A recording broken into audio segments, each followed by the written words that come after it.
कृपया ध्यान दीजिए गाड़ी संख्या 1 3 4 2 7 हावड़ा साहिबगंज इंटरसिटी एक्सप्रेस हावड़ा से चल रही साहिबगंज को जाने वाली गाड़ी कुछ ही समय में प्लेटफॉर्म क्रमांक 1 पर आ रही है। তো এখানে আপনারা দেখলেন যে প্ল্যাটফর্ম নাম্বার 1-এ ওই সাহিবগঞ্জ ট্রেনটা আসছে, কিন্তু আমি আপনাদের যদি ওয়ার ইজ মাই ট্রেনটা দেখাই তাহলে এখানে প্ল্যাটফর্ম নাম্বার 3 লেখা আছে।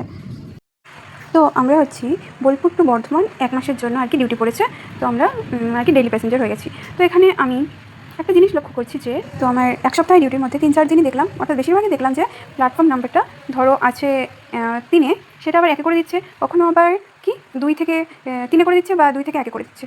তো বর্ধমানে আপনারা যদি ট্রাভেল করেন তাহলে এটা আপনারা অবশ্যই লক্ষ্য করে থাকবেন। তো বর্ধমান স্টেশনে ট্রাভেল করার সময় ছোটার জন্য রেডি হয়ে থাকবেন। কী জানি কখন প্ল্যাটফর্ম নাম্বার চেঞ্জ করে দেয়, ওয়ার ইজ মাই ট্রেনে একটা দেখায় আর অ্যানাউন্সমেন্ট করছে আরেকটা জায়গায়। তো সবসময় অ্যানাউন্সমেন্ট যখন করছে তখন ঠিকমতো ধ্যান দিয়ে শুনবেন। চাইলে আপনারা সিঁড়ির কাছেও থাকতে পারেন, তাহলে আপনাদের ছুটতে সুবিধা হবে তাড়াতাড়ি।